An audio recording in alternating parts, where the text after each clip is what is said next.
Hey, lurkers. There is not going to be a new episode today. I'm going to replay the Phoenix Lights episode because the anniversary of the Phoenix Lights was March 13th, which was Wednesday. I had intended on recording a new episode for you last night once I had reached my destination in Tidewater, Virginia. However, I had to turn around and come home because my car was not working very well. And there was concern that if I made it to Virginia, I wouldn't get home.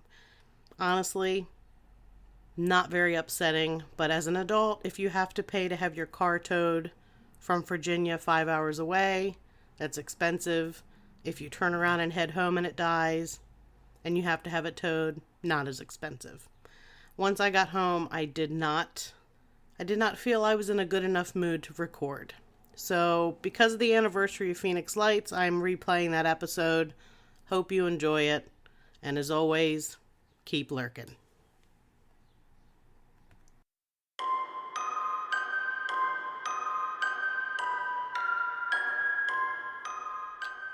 I fear not the dark itself, but what may lurk within it. Welcome to Lurk, bringing you creepy, strange, and bone-chilling stories, with your hosts, Tim Harrison and Jamie Jackson.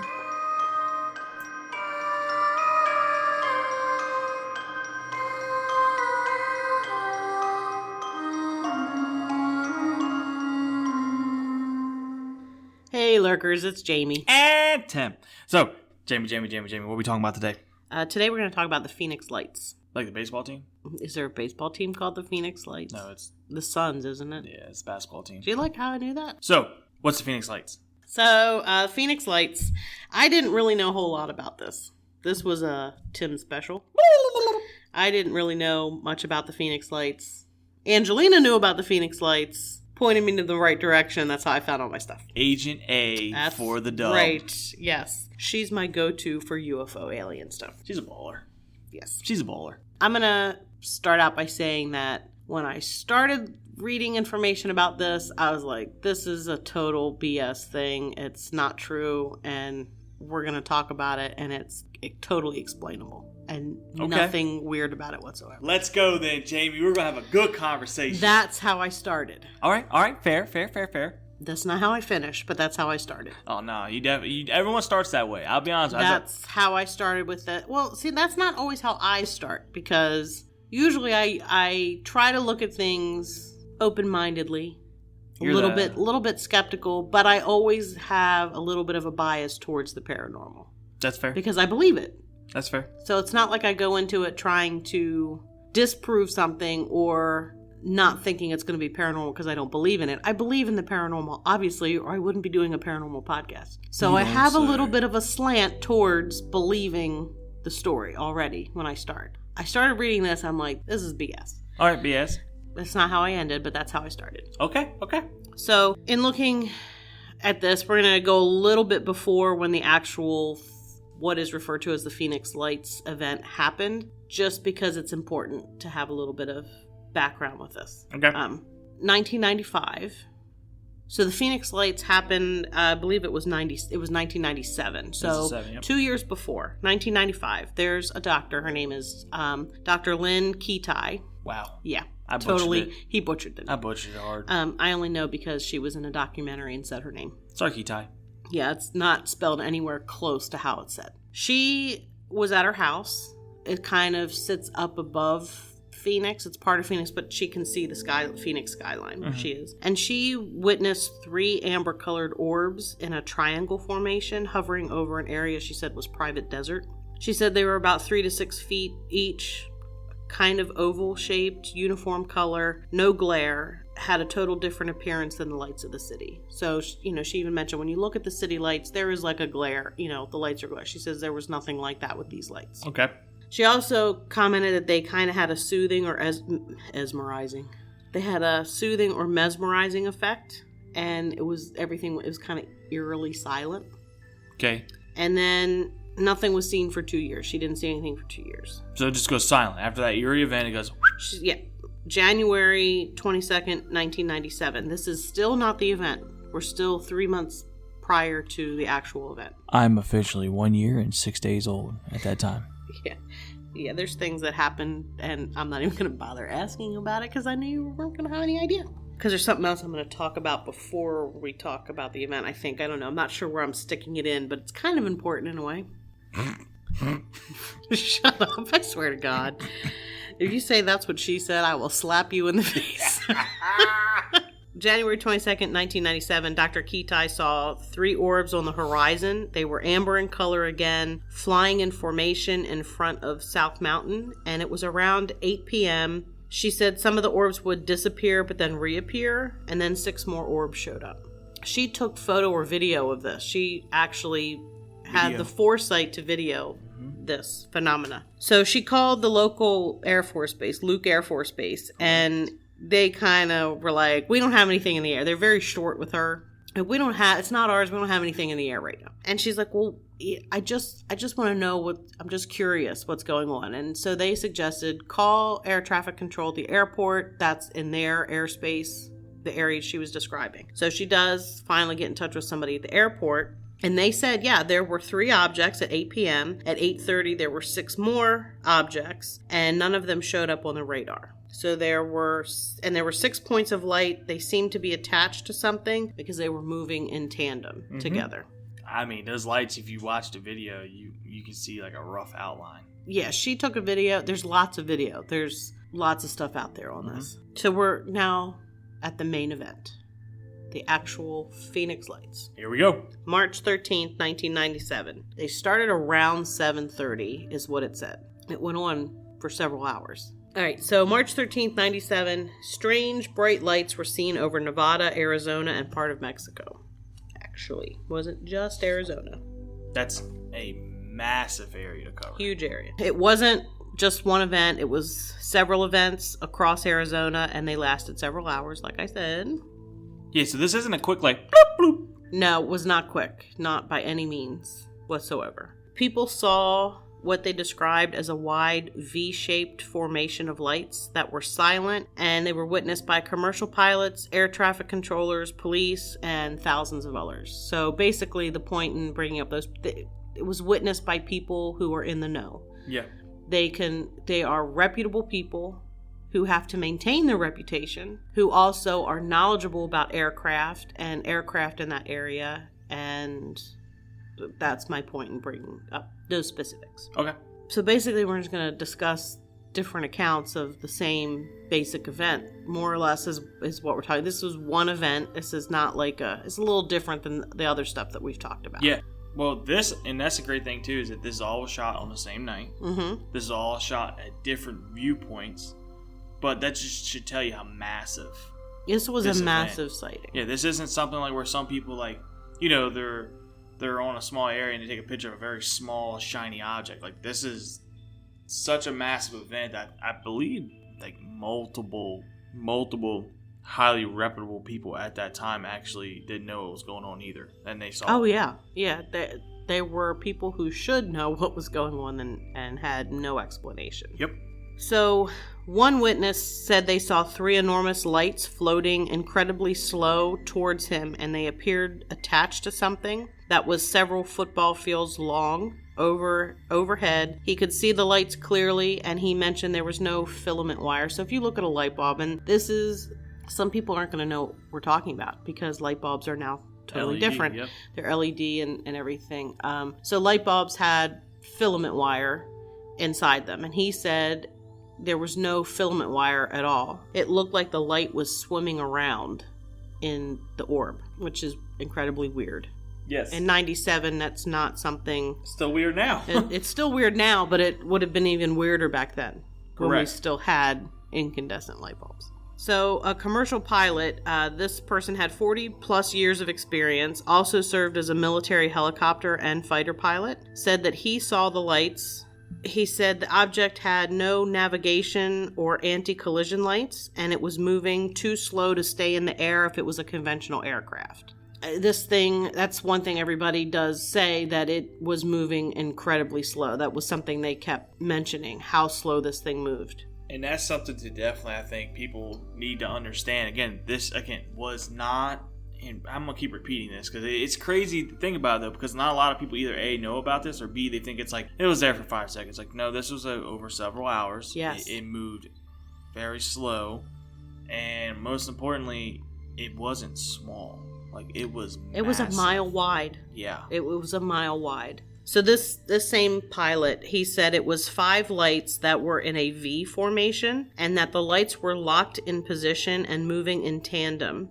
And he believed it was one aircraft, and said the lights resembled can lights and had no harsh glare. So a can light is a recessed light, kind of. Some buildings will have a light recessed like in the ceiling. That's what he's saying as far as can lights go. Yeah, it's a cylinder that it shines sits in. through. Yeah.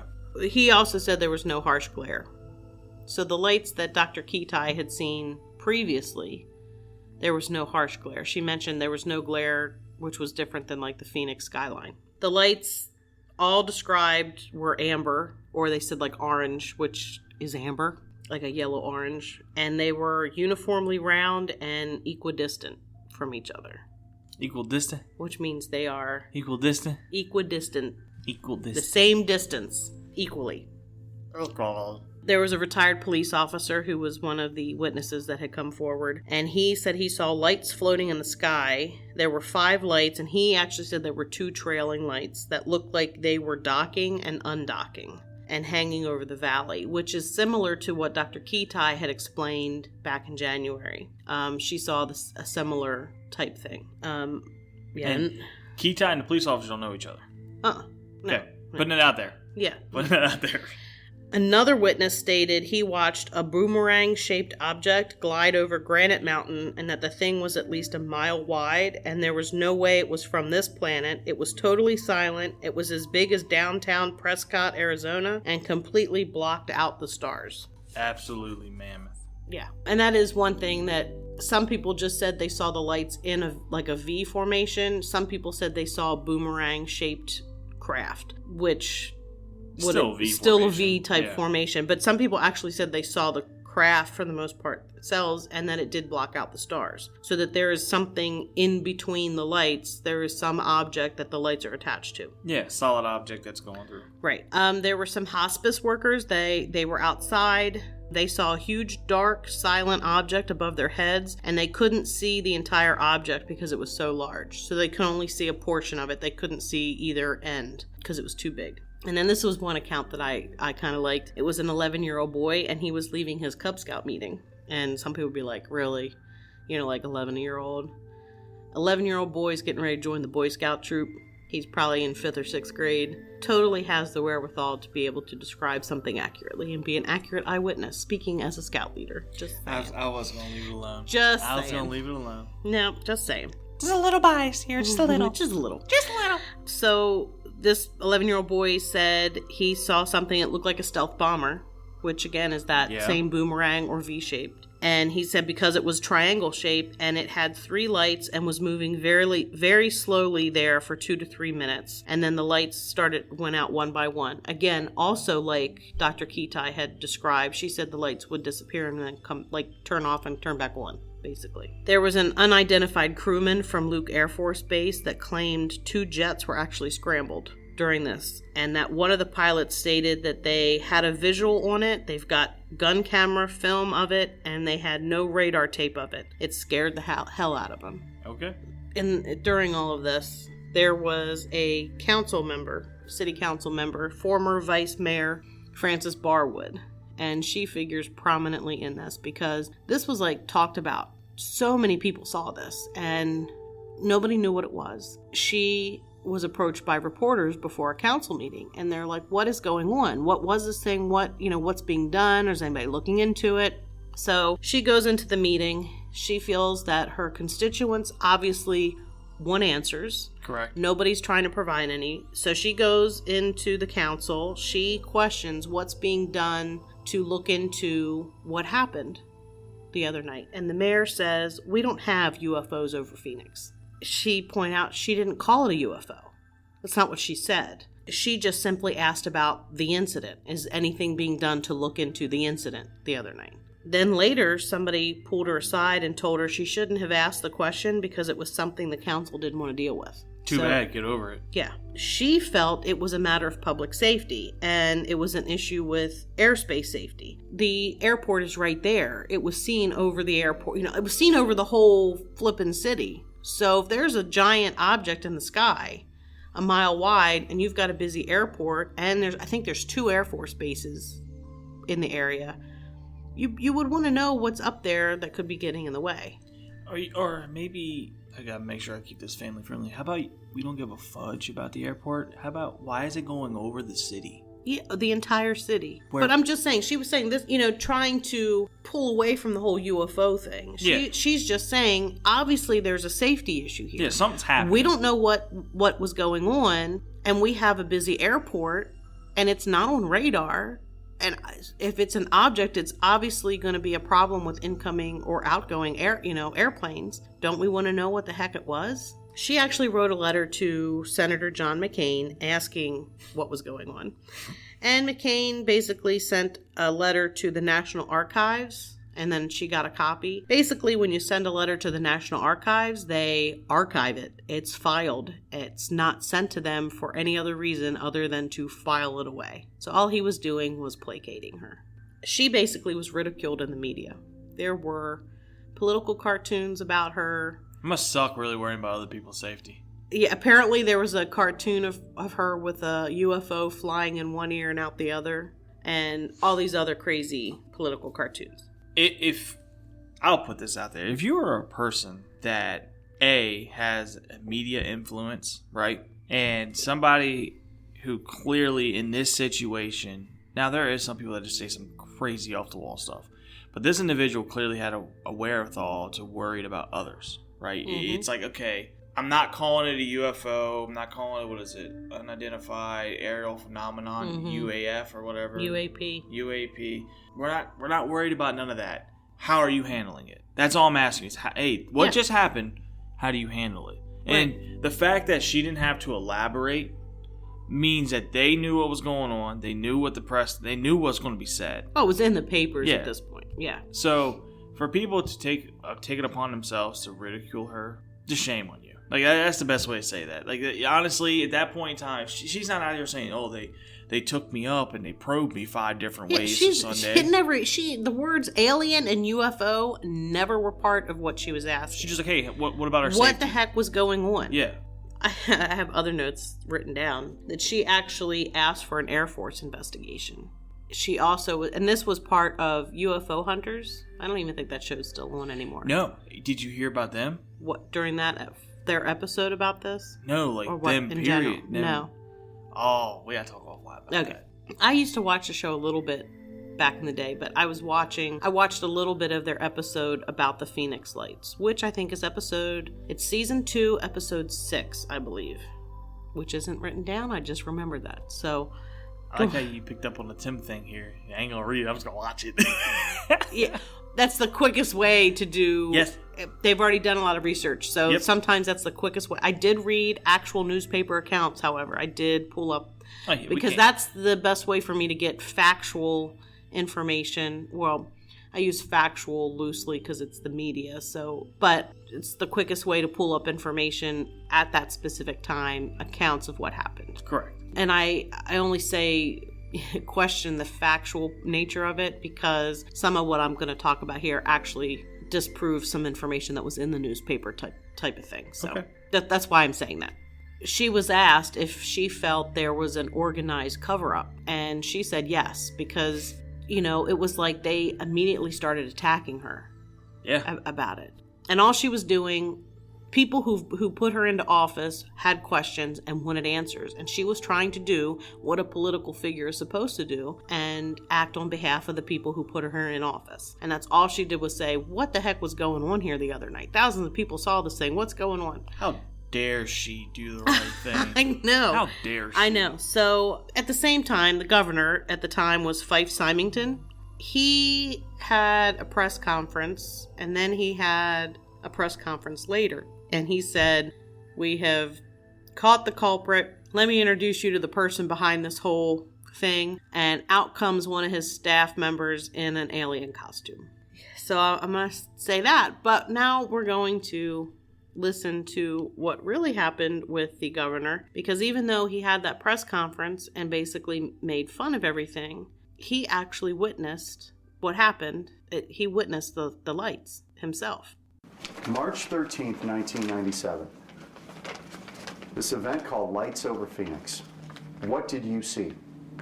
Well, I saw a huge craft just kind of come right over Squaw Peak. That was, it was just breathtaking. And I'm not sure about the date. You've got a better memory March for the dates 13th. than I do. Yeah. But there was no, like the Clinton day, no. No. No. I was on a strict diet. No, I'm serious. I'm serious now.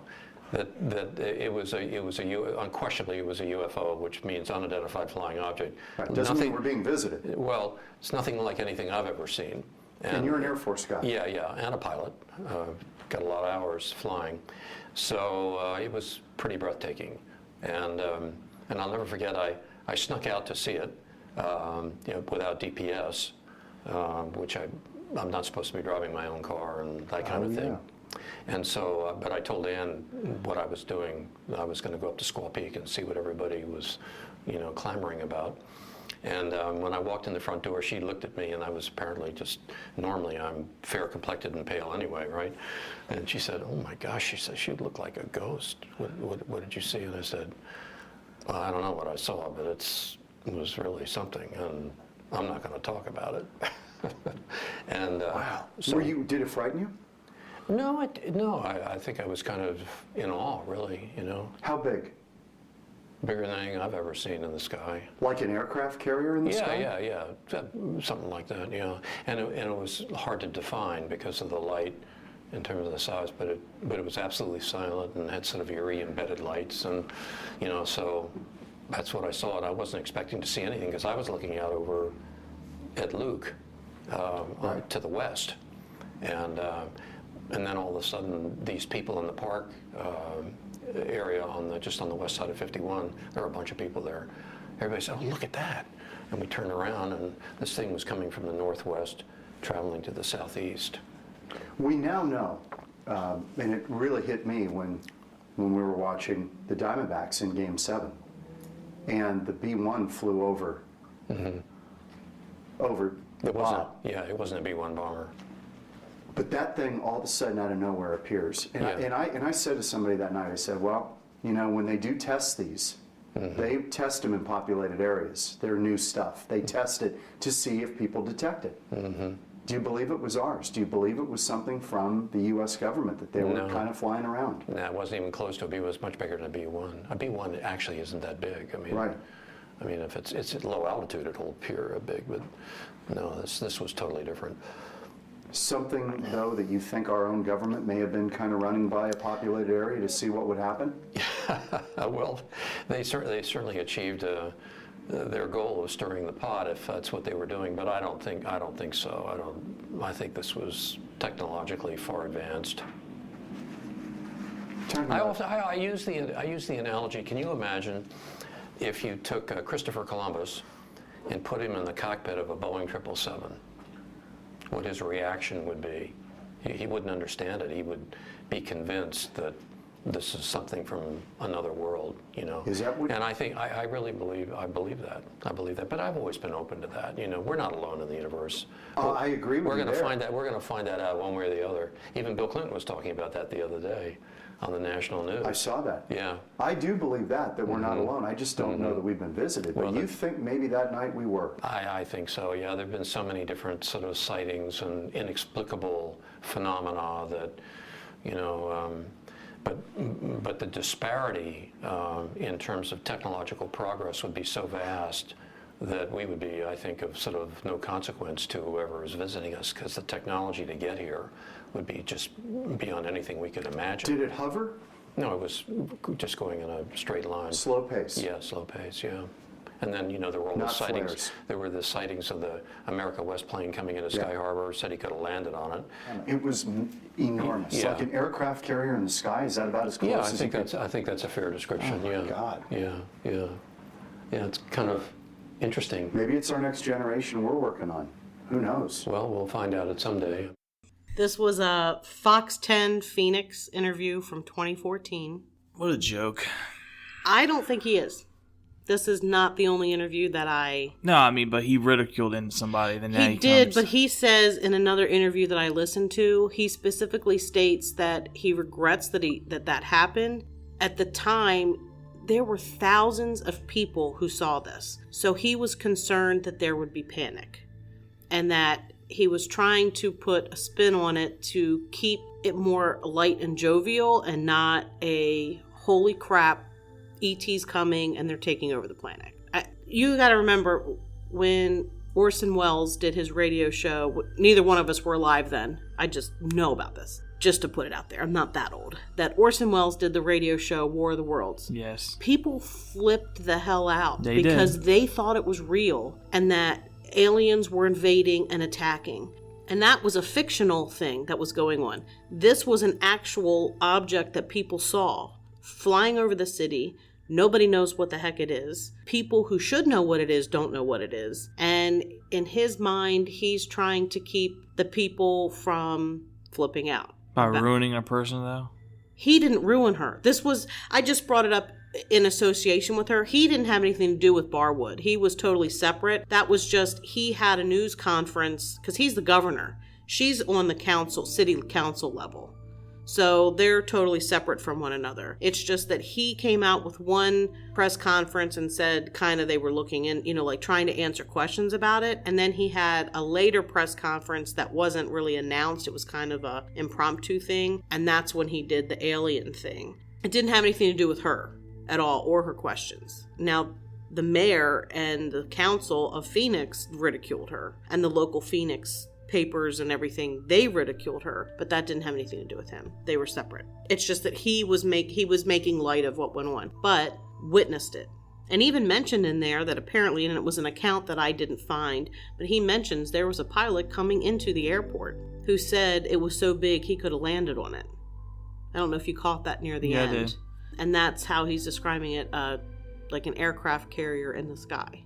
Aircraft carriers are flippin' huge. They're like floating cities. They're huge.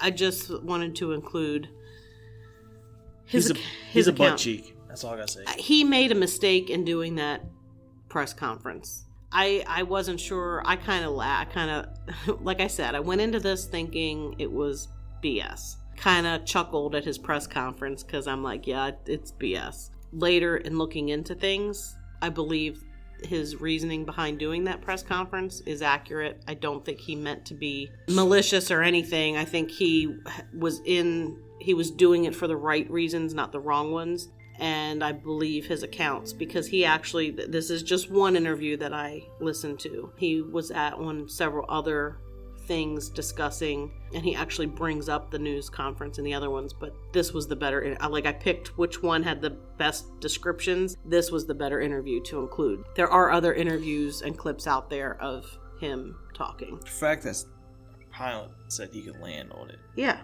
that's huge. That's wild. That's huge. So anyway, there was a 911 operator who said that the 911 center was actually inundated with calls about the lights that night. They all shared the same description. Most people weren't afraid. There wasn't really any fear or panic going on, which was a little surprising. She said most of them were amazed and wanted just to know, wanted what is it? Answers. Later in the media, it said that there were only a few calls to 911. She mentioned that she told her supervisor that's not true. There were hundreds of calls. Like, they received hundreds of calls about this, but it was downplayed in the media saying, oh, there were only a few calls. But that wasn't the case. They had tons of calls coming in describing the same thing. Thousands witnessed this event, and it's considered the largest sighting because of the number of witnesses and the length of the sighting. So this is considered one of the biggest UFO sightings ever. At least in the U.S., but probably ever, because of the number of people. And you may wonder why everybody might have been witnessing this, why there were so many people who witnessed this. And this is what you're not going to remember, because you weren't even a year old, probably. At the time, the Hale-Bopp comet was visible in the sky, and it's only visible about every 2,000 years, so you won't ever get to see it, sorry. Unless you live to be 2,000 years old. Okay. Everybody was looking, you could see it you could just see it with the naked eye. You didn't need anything to be able to view the comet. So anybody could go outside, look up, and see it. I saw it. It's pretty cool. That explains why so many people were outside looking up when this happened, because everybody was outside looking up to see the comet. Also interesting, and I'm gonna add this in here with this comet, there was actually a cult called the Heaven's Gate. Yeah. It had been around for a while under many different names. This is the name it was at the end. They believed that they were angels who had been sent to Earth, and now they were going to move to a higher level on the ethereal spaceship. They were going to ascend. Yes, to the ethereal spaceship, and that spaceship was hiding in the tail of the Hale-Bopp comet. So they committed mass suicide in California somewhere around March 19th to 20th of 1997. A little creepy, huh? Yep, because they believed there was a UFO in the comet that was coming to get them. A little creepy. Yeah, and then everybody sees this. I'm not saying that they were right in this giant spaceship, because this spaceship was way bigger than that, whatever was in the tail of that comet. Well, yeah, blind squirrel finds a nut. Yeah. Blind squirrel finds a nut. Yeah, but that was going on. This comet thing, just trying to put it in perspective, it was a big deal. I mean, like, I remembered, and it was talked about because of this cult. Like, I made jokes like, oh, I think I see the UFO. I mean, like, I don't remember the Phoenix Lights, but I remember the comet, and everybody, you went out there and you looked up at that comet every night because it was the coolest thing, and you were never going to see it again because it only comes around about every 2,000 years. How many nights was it visible? I don't remember how long it was. I didn't look that up, but it was more than one night. I mean, like, it was over a period of time it was visible. That's crazy. Yeah, it was pretty cool. It just like circled the Earth? I don't know or it comes around the Earth and then it takes back off in space, and eventually in 2,000 years it'll come back around. Nice. Yeah. Actor Kurt Russell claimed to have seen the phenomena. He claimed to have been one of the pilots that reported it. I love me a Kurt Russell. I like Kurt Russell. He said that he remembered it because Goldie Hawn apparently is a huge UFO enthusiast. And she watches documentaries on, that sort of thing. So she was watching a UFO documentary, and he came in the room, and they were talking about the Phoenix Lights in this documentary. He is listening to this, and he said, wait a minute, I think I saw that. He goes and he gets his logbook because he's a pilot, he flies his own personal plane, and he gets his logbook, and it didn't have the specific details, but it did have that he flew into Sky Harbor Airport in Phoenix that night in question, the same date that this happened. And he said basically he was taking his son to go see his girlfriend who lived in Phoenix. They were on approach, and he saw 6 lights over the airport, and they were absolutely uniform in a V shape, and radioed to the tower, that what's on your radar, and the tower's like, we don't have anything on radar. And he says, well, this is what I'm seeing. They like, well, do you want to report a UFO? And he goes, well, I don't know. I don't know what it is. So I guess it's a, UFO. He says, this is just what I'm seeing. So anyway, that's the gist. So in 2014, there was a Washington Post article that actually said Arizona has the highest number of UFO sightings per capita in the United States. Which does not surprise me. I would have thought it was maybe Washington or, I don't know, Utah. But I feel like Utah people don't talk that much. Yeah, they're pretty tight-lipped, I would imagine. But that I mentioned in the Skinwalker Ranch, the Four Corners region of the United States. That's Arizona, Utah, Colorado, and New Mexico. Those are the 4. I couldn't remember the 4 states. Those are the 4 states that all meet together. I would probably even say also California would because just the dense population-wise, California and Florida I thought they might be up there, but also Arizona, a lot of retirees go there. So all you're doing is like this. For those who couldn't see what Tim was doing, he was leaning back in his chair looking up. That's because they can't see you doing this. Hey, Karen, you think we're going to be up there someday? I don't know, Paul. And UFO sightings are common in the Phoenix area. They're actually reported multiple times a year in Phoenix. Not uncommon. Anyway, during this event, the military was asked, because like I said, there are a couple of Air Force bases. Luke Air Force Base is the closest. Correct. Montos. So the military was asked what the heck is going on, and they repeatedly said that nothing was in the air that night. And then all of a sudden, they remember, oh, wait a minute. We had a National Guard unit from Maryland, of all places, visiting, and they were dropping flares. And they forgot to check with the visiting military groups to see what they were doing. At first, when I first heard the flare account, I was like, nope, that's what this is. It's easily explained. This is flares. You know, this is so ridiculous that I'm even spending time researching this because it's flares. And then I found the article in the newspaper about them saying repeatedly that nothing was there, and then saying that they had forgotten to ask the visiting military groups what they were doing. And I'm sorry, but if you're on a military base and you're doing things, they know what you're doing. Yes, they do. It's not a secret. Nope. They know what's being run. They have to know what you're doing so that they know what they can and can't do in a certain area. So I'm sorry. So that explanation was ridiculous. Like, after I started looking into it, it was like, oh. Anyway, there were quite a few witnesses who had a military background, and they all said flares did not explain what the majority of people saw. Some people did see something, and it could have been, if they had actually been dropping flares, what some people reported could have accounted for the flares, because they claimed they were dropping the flares within a certain time frame. The reports of sightings spanned outside of this time frame. So right there, discounted immediately, assuming they dropped flares. We're going to assume that they did. I don't think they did, but we're going to assume that. If these people with military background said flares did not explain what they saw, because what they saw was moving across the horizon. It was moving horizontally with the Earth, and flares travel vertically towards the Earth. They are traveling down from the sky. They're dropped out of a plane, and they are traveling down. Pyrotechnic and film experts examined the photos and videos. There were tons of photos and videos of this event. If you search it, you can find it. Go look for it. Yeah. YouTube's got a ton. I think, honestly, if you type Phoenix and put L, it pops up. Oh, yeah. They pointed out that flares, the pyrotechnic guy said, flares have a distinct smoke trail. There is a smoke trail. You can see it. With a flare. They travel independent of one another, so they are not falling at the exact rate of speed, and they are not equally distant from one another. That totally discounted.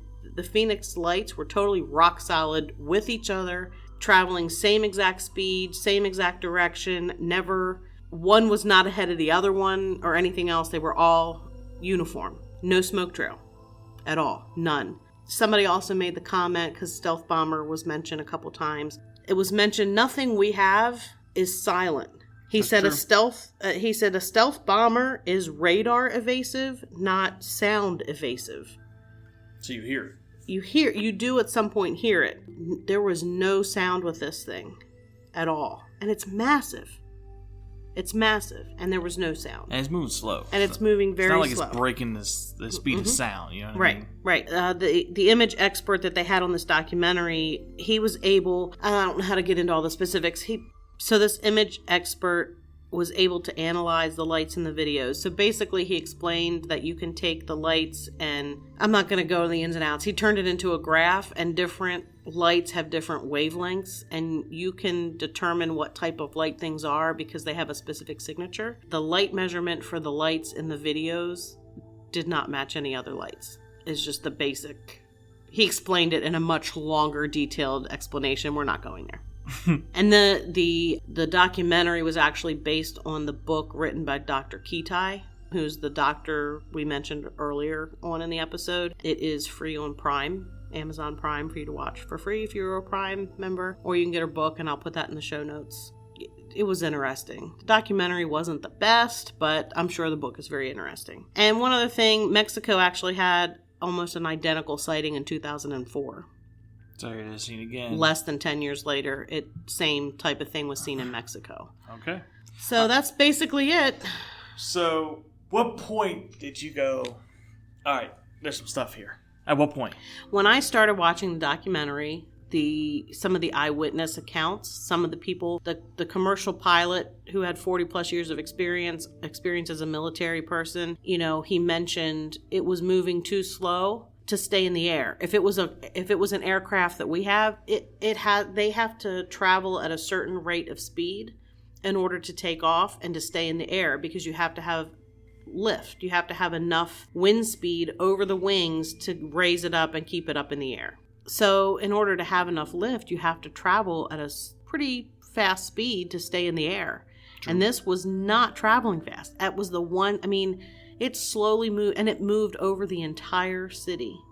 North was it? Northwest to southeast? Was that what the one governor said? But that's how it moved. It moved like in a straight line over like one of the most populated areas of the state of Arizona. That's the one that got me, was that when they knew everybody's looking. Hey, there's a comet. Hey guys, what's up? You know, let's fly by. We're here. Yeah, and it was like that's what people said. It seemed more like it was trying to show people we're here. Look, because it had the most sight. I mean, this was like the biggest reported sighting of anything. Still, I think. I'll say what did it for me was when I watched all this documentaries and stuff. They're talking about like trying to debunk it. Mm-hmm. There's nothing they could do to debunk it. They've tried everything. They even tried people like faking it, but then they go, well, how other people see it then? Mm-hmm. So at that point in time, I will leave it as that was a UFO. Everybody knows it was UFO. Anyone tries to say it wasn't, I'm open for discussion. Show me. Yeah, I don't think this one, I think it was definitely a UFO. I don't think it can be explained in any other way. So, happy I converted your views on this. I did. It was funny because, I was messaging Angelina and Kelly, and I'm like, oh my gosh, this documentary sucks. Because it starts out really bad. Just stick with it if you watch it, because the information in it is the information is good. It's like an informational video almost. Yeah, but I'm like, okay, I'm starting to think maybe there's something to this. And then like a couple seconds later, I'm like, okay, totally converted my opinion. I totally 100% believe this was a UFO. The lights have to be attached to something to travel as uniformly as they did. I agree with you. So with that being said, Jamie, tell everybody where they can find it. Well, you can find us where you listen to your favorite podcast. We're on most major platforms, and you can always find us at lurkpodcast.com, where all of our episodes are listed, in addition to somebody flushing the toilet. Taking a dupe. In the show notes for each episode, we have links to the social media, Facebook, Instagram, and Twitter, and any resource information, and also a link to our merch is located in the show notes. Merch. You can get yourself a nifty t-shirt. That could fit a human-sized toddler. Oh, goodness. So with all that being said, like always, keep lurking.